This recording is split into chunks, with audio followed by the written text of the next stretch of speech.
नमस्कार, मैं श्यामगिरी। आप देख रहे हैं टीएफडी इंडिया न्यूज 24। टीएफडी इंडिया न्यूज 24 में आप सभी दर्शकों का स्वागत है।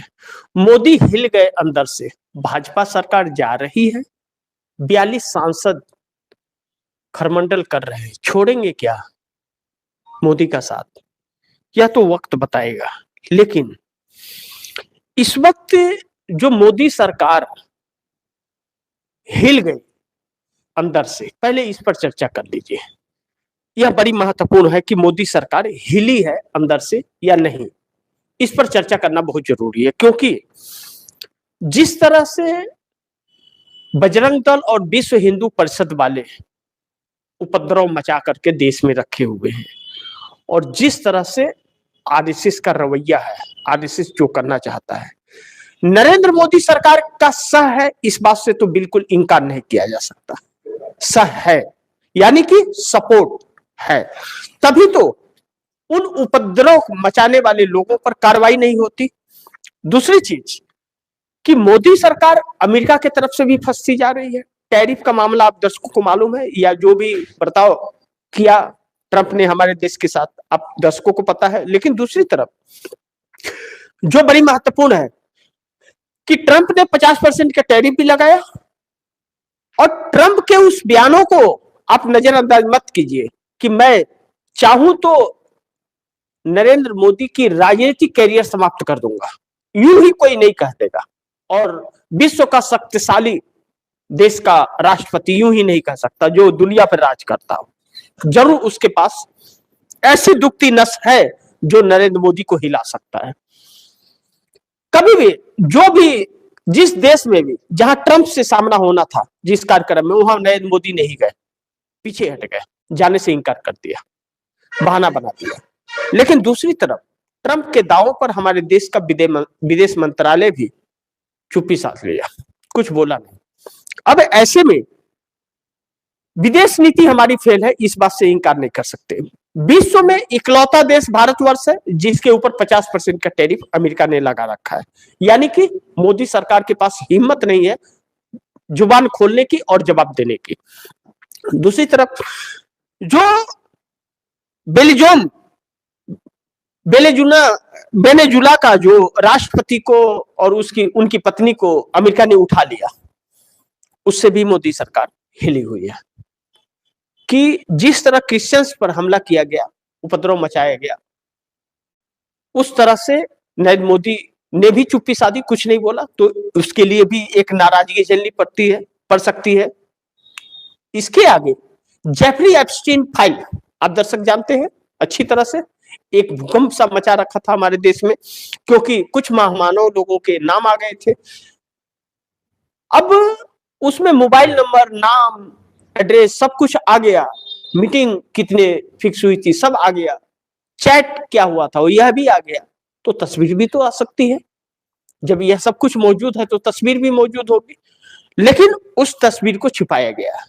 अगर उसे उजागर कर दिया तो कितने महामानव के नाम आएंगे, इस बात का भी डर है, अंदर से हिली हुई है इसको भी लेकर के कि कहीं ऐसा न ट्रंप कर दे। दूसरा, आगे जिस तरह से चुनाव आयोग द्वारा गतिविधियां हैं, और महाराष्ट्र के अंदर जिस तरह से 70 लोग तकरीबन निर्विरोध चुनाव जीत गए बीएमसी का, यह लोकतंत्र के लिए एक खतरा है। इसका विरोध बड़ी तेजी से होने लगा है।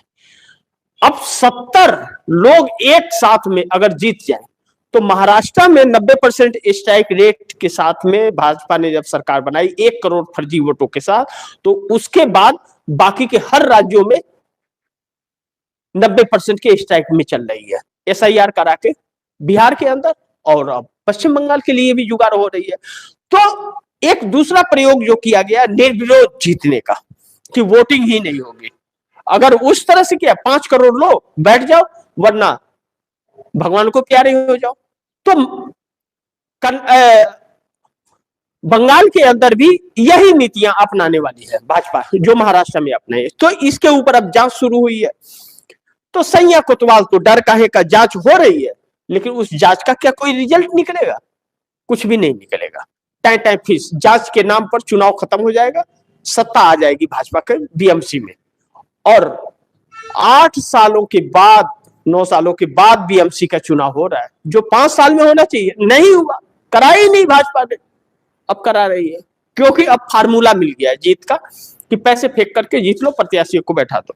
यह चिंता का विषय है। यह बात यानी कि लोकतंत्र को खत्म करने की है। तो इसको लेकर के जब विरोध होना शुरू हो गया तो हिली हुई है। अब अगर भारतीय जनता पार्टी के अंदर भी विरोध हो नरेंद्र मोदी को लेकर के और नेतागण इस्तीफा दे रहे हो, तब तो फिर और भी संकट आ रहा है, तब तो और भी हिली हुई है। सहयोगी रह के क्या करेंगे जब साथ के अपने लोग ही साथ छोड़ देंगे, तो संकट इससे भी हिली हुई है मोदी सरकार। और सहयोगी दल जो है वह अब वादा खिलाफी की बात कर रहे हैं कि वादा खिलाफी की जा रही है मोदी सरकार की तरफ से। वह कह रहे हैं कि आप अपना वादा पूरा कीजिए पहले। तो अंदर से पूरी तरह से हिली हुई है। अब यह मान ले क्या भाजपा सरकार जा रही है, इस पर जरा चर्चा कर लेते हैं। अब इंडिया गठबंधन तो ऐसा नहीं कर पा रहा है क्योंकि इंडिया गठबंधन के अंदर ममता बनर्जी हो, चाहे वह अखिलेश यादव हो, और चाहे उद्धव ठाकरे हो, चाहे शरद पवार हो, मुख्य रूप से यही है। और लालू प्रसाद यादव के भी 4 है सांसद। यह 4-5 लोग जो है मुख्य रूप से, तमिलनाडु के स्टालिन तो कांग्रेस के साथ हैं, खैर उनकी बात छोड़ दीजिए। तो यह 4-5 जो लोग हैं यह एकजुट नहीं है। कभी उद्धव ठाकरे तो कभी शरद पवार मोदी के साथ खड़े हो जाते हैं, कभी ममता बनर्जी तो कभी अखिलेश यादव मोदी के साथ खड़े हो जाते हैं। लेकिन कांग्रेस है जो भाजपा के साथ कभी भी नहीं खड़ा हो सकती क्योंकि मुखविपक्षी पार्टी है। और भाजपा और कांग्रेस के बीच 36 का आंकड़ा है, दोनों की नीति अलग है और वह एक होने का कोई चांस भी नहीं, सवाल भी नहीं उठता। अब ऐसे में मोदी सरकार को यह तो डर है कि कांग्रेस ही है जो तख्ता पलट कर सकती है नरेंद्र मोदी सरकार की। इसमें कोई डाउट नहीं, किसी को भी नहीं होना चाहिए। जब भी होगा तो कांग्रेस ही वह है एक पार्टी जो कर सकती है, जो पूरे देश में मान्य है और पूरे देश में चुनाव लड़ती है। दूसरी तरफ तो इंडिया गठबंधन से तो संकट है नहीं, लेकिन अगर कांग्रेस ने दांव चल दिया कि भैया मेरे 100 सांसद हैं और मैं आपको सपोर्ट करता हूं, आप लोग बाकी के सीटों का व्यवस्था कर लीजिए, जिसे प्रधानमंत्री बनना है, जिसको जो बनना है बन जाओ, व्यवस्था को बदलो, नहीं तो लोकतंत्र नहीं बचेगा, संविधान नहीं बचेगा। तब तो मोदी सरकार के लिए और संकट खड़ी हो जा रही है। तब तो जो प्रधानमंत्री का सपना देख रहे हो या जो संकट अपने आप को महसूस कर रहे हो नरेंद्र मोदी से, वह तो एक होने लगेंगे। अब ऐसे में जब कांग्रेस एकल चलो की राजनीति में निकल पड़ी है और पूरे देश में अब जाने वाली है, जो 5 तारीख से बैठकों का दौर होगा और 10 तारीख से चौपाल लगना शुरू हो जाएगा और राहुल गांधी भी बहुत सारे गांव-गांव के चौपाल में शामिल होंगे। तो कांग्रेस ने तो 2026 का पूरा प्लान बना लिया है बगैर इंडिया गठबंधन का, एकल चलो की राजनीति। एक तरह से आप यह मान सकते हैं कि इंडिया गठबंधन से अलग हो गया है। अगर एक होना चाहे इंडिया गठबंधन तो कांग्रेस के दरवाजे खुले हुए हैं, लेकिन अब समझौता कांग्रेस नहीं करेगी। तकलीफें सबको हो रही हैं, अपना अपना अस्तित्व अगर बचाने में लगे हो तो बचाओ, अगर देश का नहीं बचाना है तो कांग्रेस तो देश के लिए निकल पड़ी है, बात अलग। कांग्रेस का यही बयान कि हमारे 100 सांसदों का सपोर्ट मिलेगा, जो भी व्यवस्था बदल लेगा मोदी को हटा करके। अब ऐसे में ममता बनर्जी तो बुरी तरह फंस गई। पश्चिम बंगाल में ही सत्ता है, एक ही राज्य। अगर पश्चिम बंगाल चला गया तो न घर की न घाट की कहीं की नहीं होगी, और वह जाता हुआ नजर आ रहा है। इसीलिए तो महाराष्ट्र में प्रयोग किया गया है, 70 प्रत्याशियों को निर्विरोध जिता लिया गया। और यही फार्मूला पश्चिम बंगाल में अगर अपना ली भारतीय जनता पार्टी, जो अपनाएगी, तो फिर ममता बनर्जी सपने में भी सत्ता का सुख नहीं भोग पाएगी। इससे बिल्कुल इंकार नहीं किया जा सकता, यानी कि किसी के वोट की जरूरत ही ना पड़े और भाजपा का प्रत्याशी चुनाव जीत जाएगा। समझौता और खरीदारी, बल्ले बल्ले। अब ऐसे में जब भाजपा इस पैटर्न पर चल रही है तो ममता बनर्जी के सामने और क्या रास्ता है? क्या मोदी को सपोर्ट करेंगे पर्दे के पीछे से, या पर्दे के बाहर आकर के विरोध करेगी? ऐसा लगता है कि ममता बनर्जी अभी पश्चिम बंगाल चुनाव जब तक हारेंगे नहीं तब तक तो वह संभलेंगे नहीं। भाजपा समझौता के मूड में नहीं है, प्रयोग महाराष्ट्र में कर रही है और उसी को इस्तेमाल करेगी। ममता बनर्जी अगर जाग गई तब तो ठीक है, नहीं तो अब नीतीश और नायडू का जो है, या चिराग पासवान जो तेवर अपना लिए हैं, चिराग पासवान को भी अगर राजनीति करनी है, पार्टी को बढ़ाना है, तो फैसले तो करे लेने पड़ेंगे और उन्हें रिस्क भी लेना पड़ेगा, क्योंकि मोदी और शाह को अच्छी तरह से वह समझते हैं, क्योंकि उनकी तो पार्टी एक बार छीनी जा चुकी है, उनके पिता रामविलास पासवान द्वारा बनाई गई पूरी पार्टी ही छीन ली करके उनके चाचा पशुपतिनाथ पारस को सौंप दिया था। उद्धव ठाकरे की पूरी विरासत छीन करके एकनाथ शिंदे को भाजपा ने सौंप दिया, तभी भी अक्कल नहीं आई, अक्कल घास चढ़ने चली गई और वह पर्दे के पीछे से मोदी को ही सपोर्ट करते रहे। यही वजह रहा कि इंडिया गठबंधन की सरकार नहीं बनी। शरद पवार के क्या कहने, लेकिन चंद्रबाबू नायडू तो सरकार जाए या सरकार न जाए मोदी की, चंद्रबाबू नायडू मोदी के साथ नहीं रहेंगे। चंद्रबाबू नायडू की सरकार जाए या ना जाए, चंद्रबाबू नायडू मोदी के साथ नहीं रहेंगे आने वाले वक्त में, वह साथ छोड़ने वाले हैं। क्योंकि अगर मोदी के साथ रहे तो आंध्रा में उनका राजनीतिक कैरियर दांव पर लग जाएगा, फिर 29 में वह आ नहीं पाएंगे। और मोदी सरकार जिस मध्यवर्ती चुनाव में जाने का प्रयास कर रही है वह और भी घातक चंद्रबाबू नायडू के लिए हो जाएगा। और जिस पैटर्न पर महाराष्ट्र के अंदर 70 प्रत्याशी जीते हैं उससे चंद्रबाबू नायडू को भी डर लग रहा है। इसलिए चंद्रबाबू नायडू मोदी के साथ नहीं रहेंगे और वादा खिलाफियों का तो भंडार है, वादा खिलाफी में भाजपा नस्ल है वह वादा खिलाफी का। दूसरी तरफ नीतीश कुमार कैबिनेट 2010 वाले पैटर्न पर निकल पड़े हैं। नीतीश कुमार भी अपनी राजनीतिक कैरियर का आखिरी सप्ताह जो चल रहे हैं, यानी कि 30 में नीतीश कुमार अपने आप को सीएम का चेहरा नहीं बनाएंगे और 30 से पहले कुर्सी छोड़ेंगे नहीं।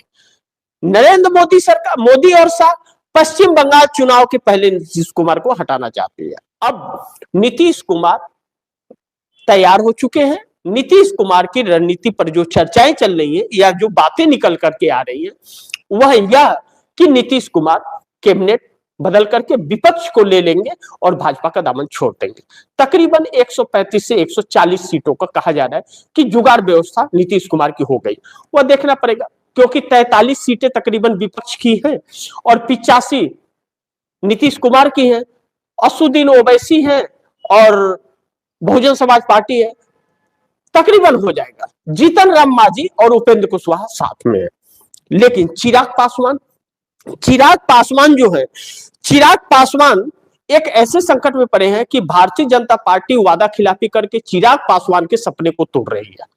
अब चिराग पासवान अपने सपने को पूरा करने के लिए, अपने पिता रामविलास पासवान के सपने को पूरा करने के लिए चिराग पासवान अपनी माता श्री को राज्यसभा सांसद बना करके भेजना चाहते हैं और जो भारतीय जनता पार्टी सपोर्ट नहीं कर रही है। अब ऐसे में चिराग पासवान आरजेडी का सपोर्ट लेकर के लालू प्रसाद यादव का अपने माता श्री को भेजने के प्रयास में है।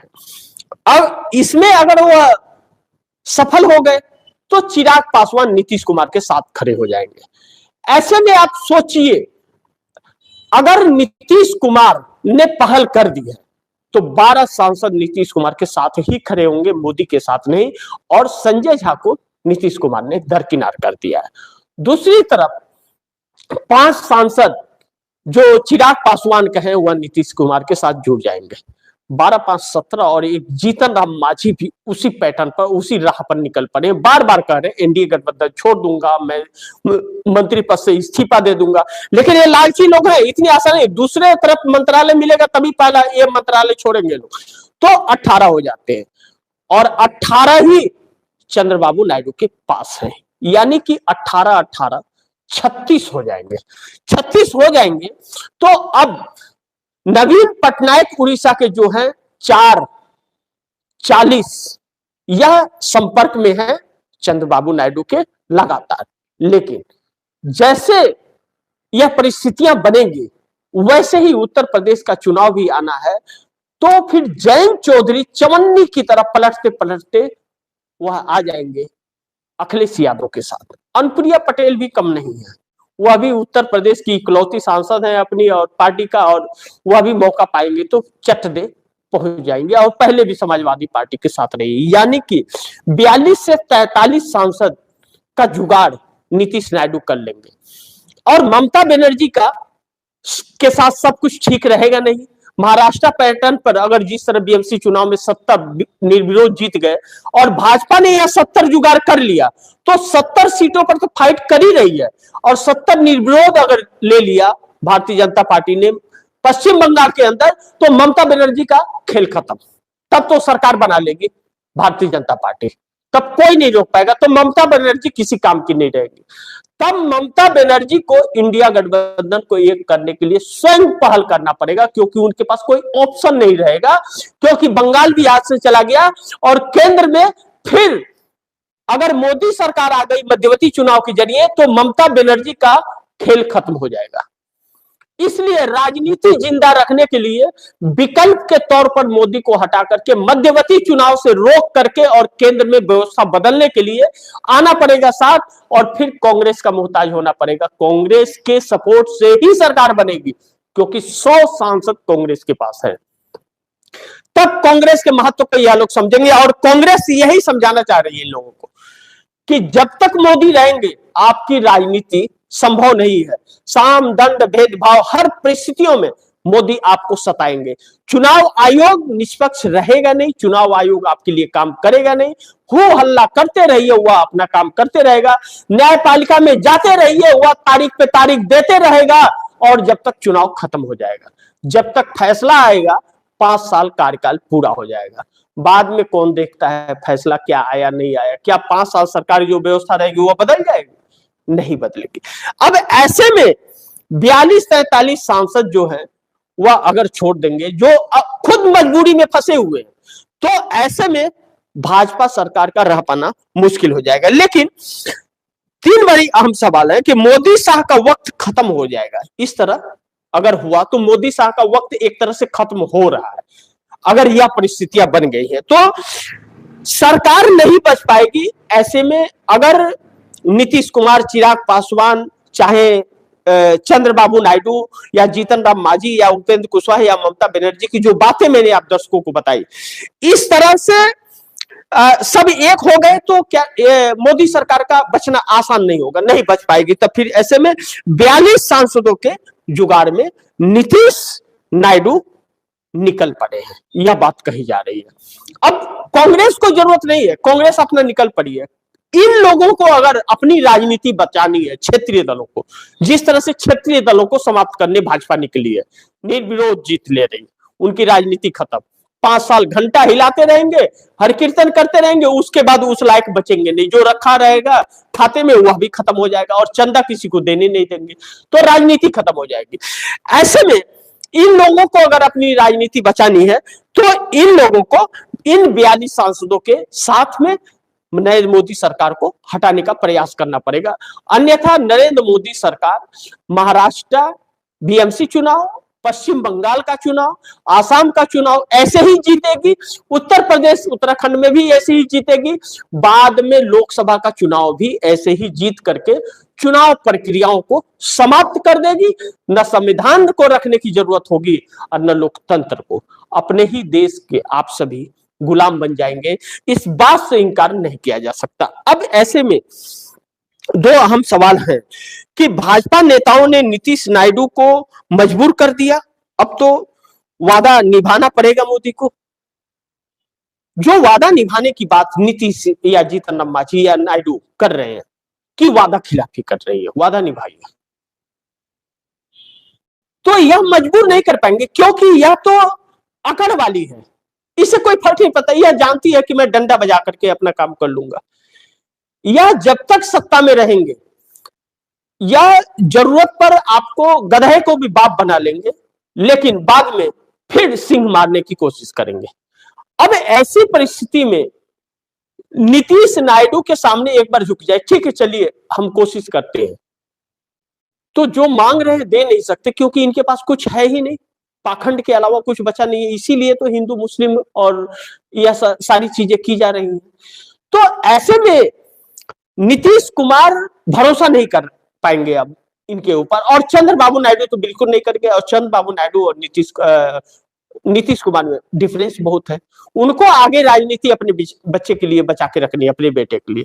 नीतीश कुमार का तो बेटा अभी राजनीति में आया ही नहीं है, और चंद्रबाबू नायडू का बेटा तो राजनीति पूरी पार्टी को संभाल रहा है। ऐसे में नीतीश कुमार अगर अपने बेटे को लाना चाहते हैं, या 5 साल जो सत्ता पे रहने की इच्छा है उनकी, वह तभी पूरी होगी जब मोदी और शाह की विदाई हो जाएगी, उसके पहले नहीं। लेकिन दूसरी तरफ भाजपा के अंदर मोदी की पकड़ क्यों हो गई ढीली? अब यह कहा जा रहा है कि भाजपा के अंदर मोदी की पकड़ ढीली हो रही है, क्योंकि कोई भी नेता कोई भी बयान दे रहा है। अब पहले ऐसा नहीं था, पहले सांस भी मोदी से पूछ के लेते, अब तो कह रहे हैं कि 20 से 25 हजार में बिहार से लड़कियां लेकर के आ जाओ।